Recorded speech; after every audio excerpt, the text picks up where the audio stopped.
you Embiid, Jokic, Lonzo Ball, and D'Angelo Russell all have in common? They are a part of our top of the top, the best of everything from this weekend. And Kevin Durant says the Nets just need to play. So our panel breaks down what the Nets need to do to succeed without Kyrie Irving.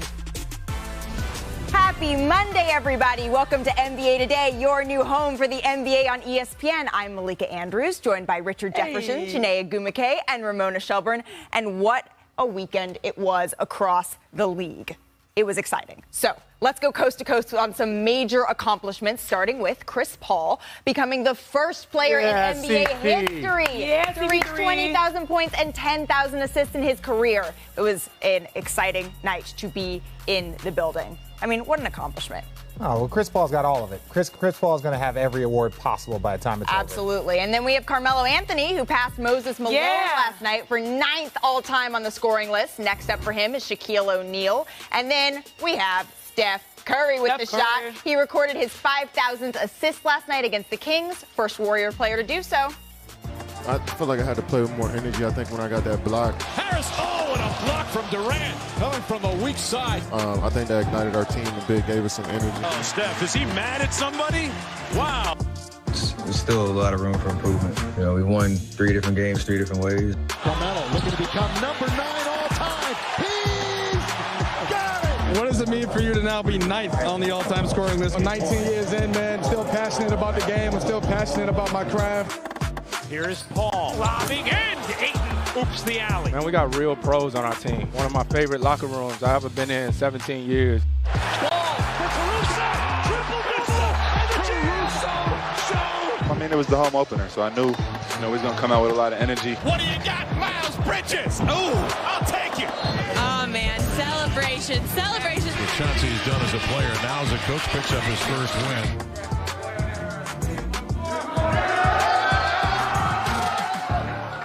I love that. So that was the best sound from around the NBA this weekend, and the NBA never disappoints. This weekend was no different. From the top milestones to the top plays, we had it all. So, Chiney, I want to start with you. What was your biggest takeaway from this weekend? Flying under the radar. I really love that we have 3 teams that are 3-0 that were not in the playoffs last year.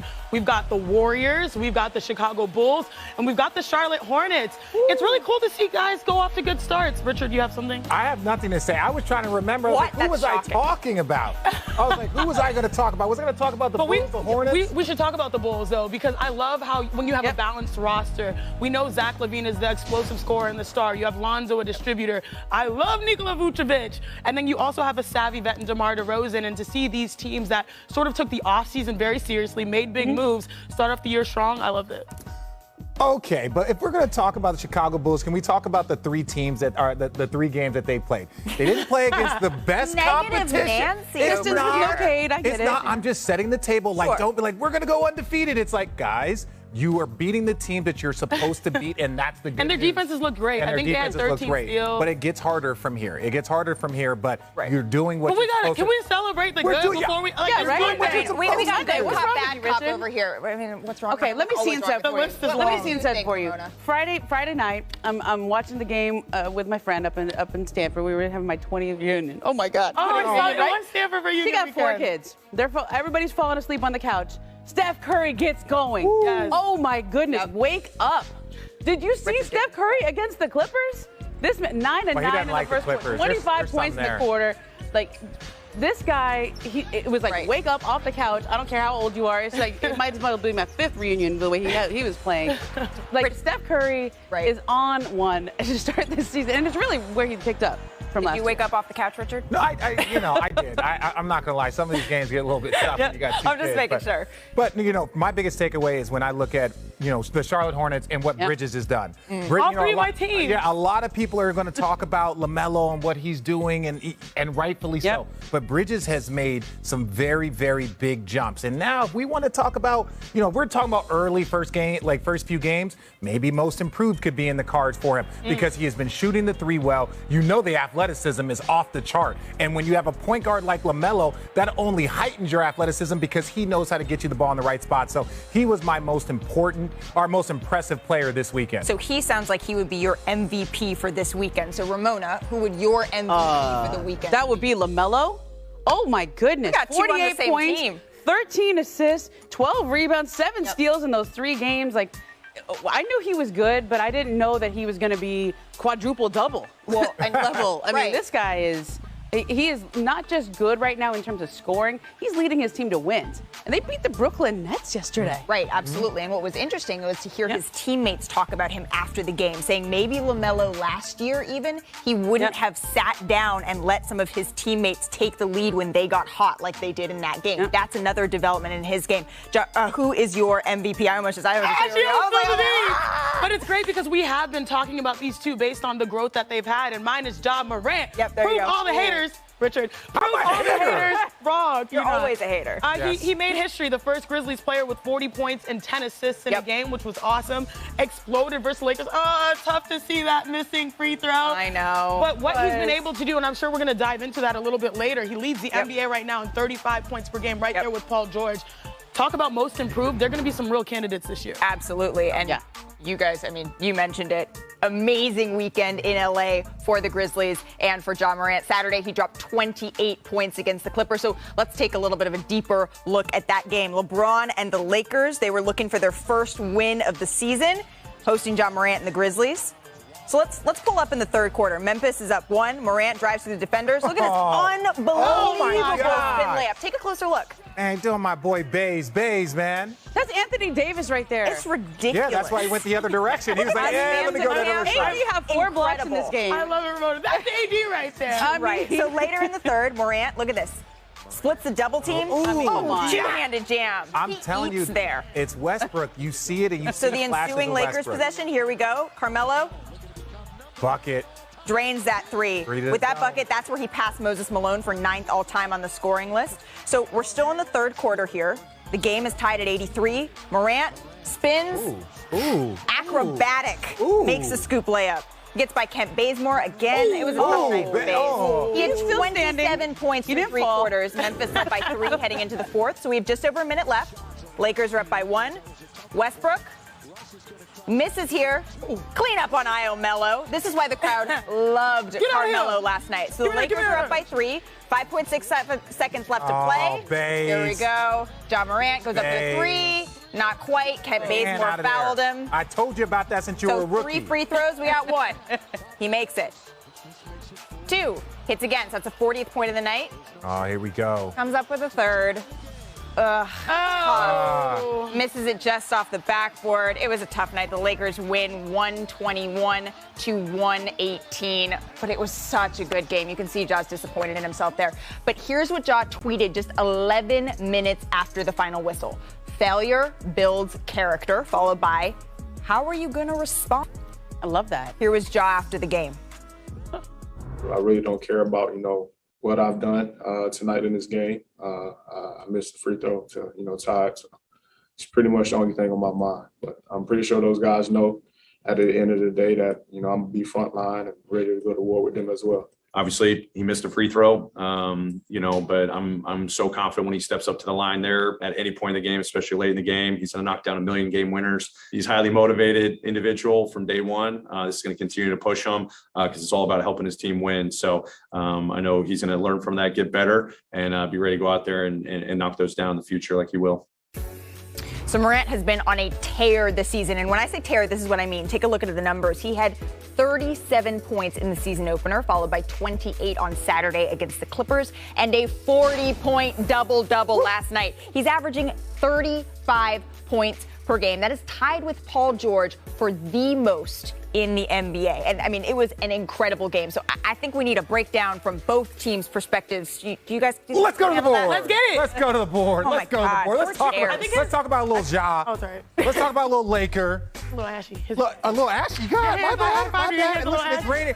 Listen, it's raining in LA, so it's my fault. I didn't put on lotion. Too much moisture. But I want to talk to you about Ja. What have you seen from him so far in this early point of the season? Well, we know Ja Morant, he's amazing, with his athleticism and getting to the rim. But how do you get to unlocking that game? You knock down your three-point shot, and I want to give you guys some numbers. Here's some numbers I'm going to hit you with. His first 2 seasons, producer Greg, you gonna let me live? Oh, there. Thank you, sir. Thank you, sir. 31% from 3 for his first 2 seasons. This season, he's shooting 44% from three. So knocking down the outside shot, and I love Greg, by the way, y'all, has been able to help him unlock his game, and I'm going to show you exactly why. Let's run the tape. When you see a play like this that's coming up, which is truly impressive, he's dribbling. When you see a guard back up, that means they want to shoot. AD knows that this is the danger zone, the three-point line, and so he pulls up. When a post backs up, they're supposed to make sure that they're supposed to be on the three-point line and defending. But instead, once again, you go under. This is Kent Bazemore. Under a screen. They're giving it to him. They're giving it right to him, and he knocks it down. 44% from three so far this season, which has been truly impressive, and that unlocks his game. Now he's got you on your heels. He's knocked down some shots. You come out there, and then he attacks, and this is where we get the highlights. That's when Ja gets to be Ja. Exactly. Yeah. And this is what has helped him this season so far, his ability to be athletic and aggressive, but he knows in order to unlock his game, he has to knock down the shot, then he attacks, and then we get the highlights. But they did lose, unfortunately. Yes, but it's about growth. Look, that was a very good Laker team, and we're going to switch sides to the other side of the ball. Now, look, the Lakers have been tweaking their offense a little bit with Westbrook, and look, they're using him in the pick and roll. Now, all these plays don't end great because Anthony Davis bricks this one, but ultimately, that's what you're going to get. You're going to get Anthony Davis at the 5, and then again, they're using Russ here in the screen and roll. Look, these are great opportunities. Again, this is a turnover, but those will be cleaned up. Those things will be cleaned up, but that was the difference. They didn't play Rondo last game. That's going to help Westbrook get. Again, here, he's setting screens for AD.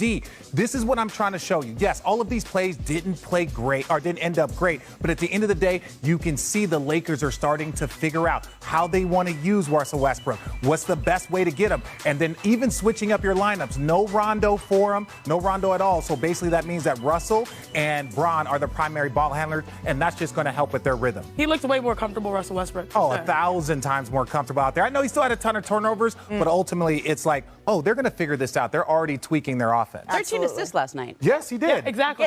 Getting that chemistry. You know who else looked real comfortable last night, and we touched on it earlier? That was Carmelo Anthony, who passed Moses Malone for 9th all-time in scoring, and he finished with 28 points in 28 minutes. So, Ramona, how did we get to the point that Melo is having this kind of an impact on the Lakers? Because you heard those fans. It is Melo. Yeah. I mean, it's amazing to me, having covered him for his entire career in the NBA, to see him in this spot now, because when he was a free agent, the Lakers really thought that they had a chance at him. New York ended up giving him the no-trade clause, the 5th year, everything they could give him to keep him.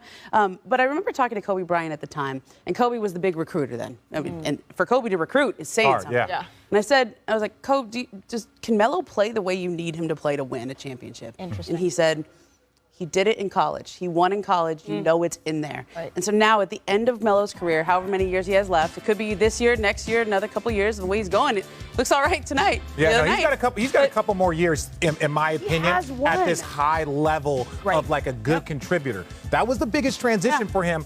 Could he transition from being a starter and a superstar in this league, because he was above star, he was a superstar? Could he transition to being a high level role player and be comfortable with that? You see how quickly he's getting rid of the ball? Like, this isn't Melo out there dribbling for 10 seconds and maybe with a fall away at the end. Like, they find him and he gets rid of it. He gets that shot off. Yeah, and what I really truly love is that this is going to be the big question for the Lakers. Will all of their veteran players accept the roles that they're in? And I do think that the previous stops for Carmelo, the hiatus, has really indicated, all right, like, I can make the most of the minutes I'm out there.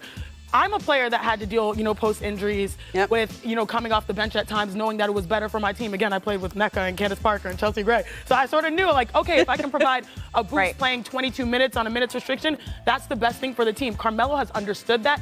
Now it's on the rest of the squad to sort of figure out their spot. And I was talking to one of their coaches, and they said, he really has brought this hunger because he's never won before. A lot of the guys in this team have won before. They try to get back to it, but he's never won before, and that presence has really been a good culture fit for them. Yeah, and lastly, the thing I'll say is, like, you look at the vets, Rondo was brought in just to be a veteran and a locker room voice. Because of some injuries, he got bumped up. But you don't worry about Rondo not playing. You don't worry about him because he's going to accept his role, and I think that's going to be great for this Laker chemistry in the beginning. Being a star in your role, that's going to be a key. So next up for the Lakers, they have Tuesday night in San Antonio, and the Grizzlies' next game is Wednesday in Portland. On crowd chanting, "Stand with Kyrie," in support of Kyrie Irving, who is unvaccinated, which is why he is currently not with the team. So we now welcome in Om Young-Masuk, who's covering the Nets for us. He was at Sunday's game in Barclays Center. And Om, we just saw video footage, and you were there. So what was the scene like on Sunday outside of the arena? Malika, I was all up in that protest, getting out there, shooting video, and it's really kind of surreal, Malika. I think you know, having lived in New York City, this was actually a pretty diverse protest. There were old people, young people. I saw families with kids in their strollers. I saw, black, white. I even saw an old Asian lady, and they were all chanting "Stand with Kyrie" and "No vaccine mandate." It really kind of only got out of hand a little bit once, where a handful of protesters tried to barge their way through the front door, and they were stopped by Barclays security. But we're going to see tonight if those protesters come back. There was actually a protest today that walked across Brooklyn Bridge for municipal workers. They were protesting the vaccine mandate. Interesting. I checked in with a Nets official, Om, and they said that any charges, any charges would have to be brought by police. The Nets are not going to be looking into that specifically. But I am curious, Om, how is Kyrie Irving's absence? How is that affecting Brooklyn? So, look, Steve Nash kind of gave us a warning on Friday night after they won in Philadelphia, in which they needed a triple-double from Kevin Durant and to score 16 of the final 17 points to win. He said it's not going to be pretty for a while because he is still experimenting with rotations and lineups. And then we didn't think scoring would be an issue for these Nets. Only 2 Nets scored in double figures on Sunday in their loss to Charlotte. Kevin Durant and James Harden were the only ones to score in double figures. Afterwards, Kevin Durant was asked twice if the Nets have enough to win. We definitely want Kyrie Irving out here on the floor, and he's a huge part of what we do, but it's not happening right now, so we got to figure it out. But nobody's going to lose confidence while we playing and hope Kyrie come and save us during the game. Nah, we got to play. Malika, the Nets are in the second of a 6-game homestand, of which we don't think Kyrie Irving is going to be here anytime soon. So the Nets have to figure out how they are going to play without Kyrie Irving. This feels like preseason extended for Steve Nash and his team. Interesting, Omen. You were standing in Barclays Center where they have a back-to-back the second half tonight where the Nets take on the Wizards. Thank you so much for taking some time to chat with us. We have a lot to unpack here with the Nets. Brooklyn lost that game to Charlotte and is now 1-2 on the season. So I definitely want to break this down a little bit on the court with Chiney Ogwumike and Richard Jefferson. And Richard, Chiney, you just heard Kevin Durant, and you heard him say that we're just not able to wait for Kyrie Irving. They can't sit around and wonder if and when he's going to come back. They'll just need to play, and they can't just be saved. So, Chiney, what's that going to take? Well, we know that, Kevin Durant, when he wakes up, he's going to get buckets. Like, that's a fact, period. Eats buckets for breakfast. Thank you. And, their previous game, their last game, he was 17 for 24 from the field. A productive, normal night for Kevin Durant. The question is, how is everyone else going to hold it down? And if you look, Om just mentioned it, like 2 guys in total in double figures. That does not work in the NBA right now. Mind you, we know that the Nets are experimenting with rotations in their rosters, given that they're trying to find how to emerge out of this, liminal space. But we know KD's going to show up. James Harden probably needs to do a little bit more. He's been great in Brooklyn, leading with assists and trying to get everyone else going, but we kind of need a little bit more of Houston James.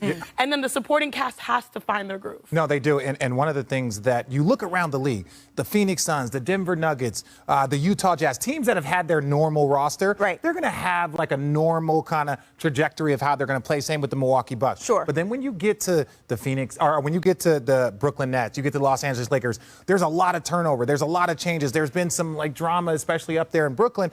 They're going to figure it out. If there's anybody that questions Kevin Durant, he was an early MVP candidate. James Harden was one of the MVP favorites in the middle of the season last year. They're going to figure it out. They got new talent. They got guys back. So it's going to take a little bit of time. I do like that we saw LaMarcus Aldridge a good game from him as well. Like, they're going to find it just will take some time. And he's not playing tonight. He's resting on the second half of the back-to-back. But Kevin Durant is playing. He's expected to play, is available to play, at least as of right now, for this second half. So it sounds like what you're saying is, similarly to the Lakers, this is early days. No, the LaMarcus is like the Carmelo. It's great to see the vets contributing at a high level. You don't need it every night, but when they give it to you. Well, and similarly to Carmelo, you mentioned earlier the buy-in, right? Carmelo has not won, and that is furthering his want to be there, right?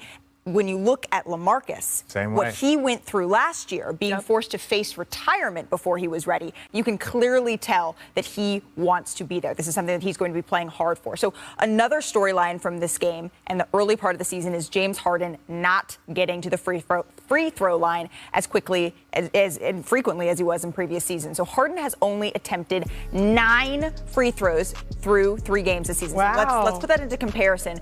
3 seasons prior to this one, that's a big difference. In the same span last season, Harden already had taken 36, so 36 to 3 free throws. In 2019, it was 48. So Brooklyn head coach Steve Nash believes this is because of the new rule change on the officiating where they say overt or abrupt or abnormal non-basketball moves, that's not okay. He's unfairly become the poster boy of not calling these fouls. But some of them are definitely fouls still. No matter how much of a big deal we try to make it, a foul is a foul. It's pretty simple. I feel like putting too much emphasis on rules, or not even rules, just certain people, to where you look at it as clear fouls. And but for me, you just got to keep going. No big deal. I feel like I remember Steve Nash having some complaints about this when it came to Trae Young, but now that we're shifting, so is this a valid complaint from Nash? It is a valid complaint because basically what happens, it's the stars. It's the stars, and then it trickles down to the rest of the league because you're talking about usage rate. So people were talking about Steph. They were talking about, Trae. They were talking about James Harden be the #1 guy. So these are some of the plays that they are no longer calling fouls on for him. But James Harden is a multi-talented individual. If we're just focused on free throws, but some of these are missed. So he is getting unfairly targeted, and he just can't let that affect his game. Because, look, he's just having a full-on conversation right now.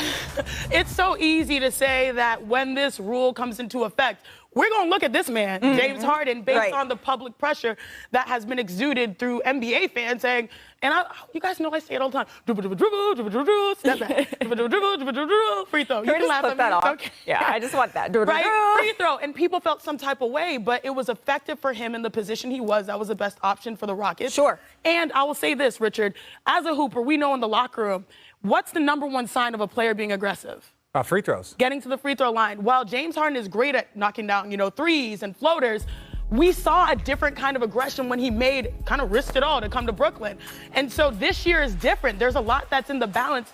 And so I think it's a combination of the new rule and him trying to sort of feel out what this team looks like after having a season where he focused on passing first. But one thing I love about James Harden, that man can turn it on at any time. Yeah, he's going to be fine. But this is, but to your point that you made earlier, this isn't just James Harden. The NBA isn't at an all-time low. So they've cut it all out. And that happens a lot. When there's a big rule change or there's adjustments, you see this big shift, and then it slowly starts the referees start to kind of get their rhythm because this is brand new for them also. Well, and it's a pendulum swing, right? These players, they're smart. They learn these rules and they learn how to use them to their advantage, right? So you have seen players when the rule was a little bit different, when you didn't have this rule, learning how to contort and use their bodies and play to that rule. So there's an adjustment period there. Yeah. But players like James Harden, like Trae Young, like Steph Curry, we saw that they're going to figure it out. And whatever you think of the new rules, they're making an impact across the NBA. This season, teams are averaging 19.5 free throw attempts per game, which would be the lowest in any season in NBA history, as you alluded to, Richard. So let's switch gears a little bit. The team that beat the Nets. Oh, the Hornets, let's go. Richard, the Hornets are 3-0 for the first time in the history of the franchise. How are they doing it? They're doing it through a team. First of all, my guy Bridges, I talked about him. He was my most valuable player of this weekend, 30+. And look, it's not just dunks. There's some sexy to it. Oh. If you guys are not watching the Charlotte Hornets, jump on board right now. They got swag. They got the drip. They got the dunks. They share the ball. They play a great brand of basketball. And Miles Bridges should be the Eastern Conference Player of the Week because he performed against a high-level opponent in Brooklyn. And that's one thing that I like, and I'm looking forward to watching them all year. And he is the Eastern Conference Player of the Week, Janae. Are you saying right now Charlotte is way too sexy? They are sexy. They're too sexy. But, you know where that's from, though? Oh, are you a lover boy? No. I'm not a lover boy. No, I'm not certified. My only point is they have 2 players that are in the top 3, I think, in plus-minus, which shows that they're playing a good brand of basketball. But I just like to see. I'm old enough. I'm old enough where it's right said, Fred, but we won't talk about that. You could just stop. I'm old. Yeah, you just stop at full stop. End of the sentence. Okay. Guys, we can't talk about the Nets and Kyrie and not talk about the other drama saga. And that's the Sixers and Ben Simmons. So coming up, don't worry, Richard. Ramona Shelburne is back to tell you the latest. First up, we got top clutch shots. Check out D'Angelo Russell. Look at him. Come on. Mr. Ice in his veins himself. Oh! And that was a dagger. A capital D. No, he's got the clutch gene. Dagger. I don't know how. Ice in my veins. Yeah, he's got the clutch gene. So I'll give him. I've seen him do it himself. Well, and then we've also, look at him. He's like, I know what I did. You know. I'm a bad man. And then we also have Jaren Jackson Jr. Yeah. Hey, Janae, you're all over this. Yeah, I love Jaren Jackson Jr. His mother, fun fact, is our executive director of the WNBPA. Oh, okay. And he got paid. And he got paid. Get that money. There you go. Get that money, well, young then man. we have to take a look at the top block party. So we're going to have to start again. Shanae is just all over this. We're going to start in Chicago, where Lonzo Ball has a huge rejection. Look at this. Yes. Oh. Get up. We got to see that again. This play was going viral, and I was like, why is it going viral? It was because of their defense. You got to love it. And then we have to stop by in L.A., where Eric Bledsoe just climbs Steven Adams for this block. Look how high up he is. Eric Bledsoe's not that big. No. He got all the way up. And then last but not least, we have Joel Embiid. This was the block. This was the block. He shows how it's done. What a block. That's one of the blocks of the year. Joel Embiid's first sport was volleyball. That's why. And you can see it right there. He got bounce. He got all the bounce. Well, we also have some top acrobatics. So John Morant, we already talked about him. We got to take a look on the drive. That was change gears, baby. That body control. That's where he lives. Well, that's what people don't understand. He's skinny, but he's strong. You know how strong you have to be to jump on one side. And we're not even talking about the crossover, my guy, Dave. But then to bring it down and up in the English. Come on, the English. Oof. Oh, yeah. And the phantom cam just getting underneath there. that's incredible. So we also have top slams. And we got to start with my favorite hairstyle. Little Rich loved this one. The fro. Jared Allen, your boy from Brooklyn. Oh, watch this. Throw it in on him. He's like, oh my God. Little Rich was like, Daddy, is that a dunk? And I'm like, yes. To Cleveland. I'm like, yes, that is a dunk. Sometimes you get up on that one. Yeah, you get up so high, you just throw it in. You ain't got to touch the rim. That was incredible. The hair makes it better. And then we are in Chicago. Oh, what we got? We got DeMar DeRozan. Oh. See, that's what I'm saying. Look, so they beat Detroit. Look, they destroyed Detroit. Oh my God! Look, he's like, I got up there. I got to sit down for a second. That was strong. And then, we also got top vision. This was incredible. Nikola Jokic. I don't even understand how he gets this done. That ball went like two different directions. Oh, they were so mad he didn't make it. Those are the hardest shots because it's such a great pass. Look at this pass. It goes like. Dodges guys two different ways. And then he has to get the whole board. I need someone with a physics degree to tell me exactly. These shots are hard for like any shooter because you're surprised the ball got there. Is so You're like, how did this? So good. You're just like, how did Normally that? Those passes make. And then he has to go and get the rebound and put it in. I'll do it all, guys. I'll do it all. First up, we got top clutch shots. Check out D'Angelo Russell. Look at him. Come on, Mr. Ice in his veins himself. Oh! And that was a dagger. A capital D. No, he's got the clutch gene. Dagger. I don't know how. Ice in my veins. Yeah, he's got the clutch gene. So I'll give him. I've seen him do it himself. Well, and then we've also, look at him. He's like, I know what I did. You know. I'm a bad man. And then we also have Jaren Jackson Jr. Yeah. Hey, Janae, you're all over this. Yeah, I love Jaren Jackson Jr. His mother, fun fact, is our executive director of the WNBPA. Okay. And he got paid. Get that money. There you go. Get that money, young man. Then we have to take a look at the top block party. So we're going to have to start again. Shanae is just all over this. We're going to start in Chicago, where Lonzo Ball has a huge rejection. Look at this. Oh. Get up. We got to see that again. This play was going viral, and I was like, why is it going viral? It was because of their defense. You got to love it. And then we have to stop by in L.A., where Eric Bledsoe just climbs Steven Adams for this block. Look how high up he is. Eric Bledsoe's not that big. No. He got all the way up. And then last but not least, we have Joel Embiid. This was the block. This was the block. He shows how it's done. What a block. That's one of the blocks of the year. Joel Embiid's first sport was volleyball. That's why. And you can see it right there. He got bounce. He got all the bounce. Well, we also have some top acrobatics. So John Morant, we already talked about him. We got to take a look on the drive. Change gears, baby. That body control. That's where he lives. Well, that's what people don't understand. He's skinny, but he's strong. You know how strong you have to be to jump on one side. And we're not even talking about the crossover, my guy, Dave. But then to bring it down and up in the English. Come on, the English. Oof. Oh, yeah. The phantom cam just getting underneath there. that's incredible. So we also have top slams. And we got to start with my favorite hairstyle. Little Rich loved this the one. fro. Jared Allen, your boy from Brooklyn. Oh, watch this. Throw it in on him. Oh my God. Lil Rich was like, Daddy, is that a dunk? And I'm like, yes. To Cleveland. I'm like, yes, that is a dunk. Sometimes He you get up himself on that one. Yeah, you get up so high, you just throw it in. You ain't got to touch the rim. That was incredible. The hair makes it better. And then we are in Chicago. Oh, what we got? We got DeMar DeRozan. Oh. See, that's what I'm saying. Look, so they beat Detroit. Like they destroyed Detroit. Oh my God! Look, he's like, I got up there. I got to sit down for a second. That was strong. And then, I mean, we also got top vision. This was incredible. Nikola Jokic. I don't even understand how he gets this done.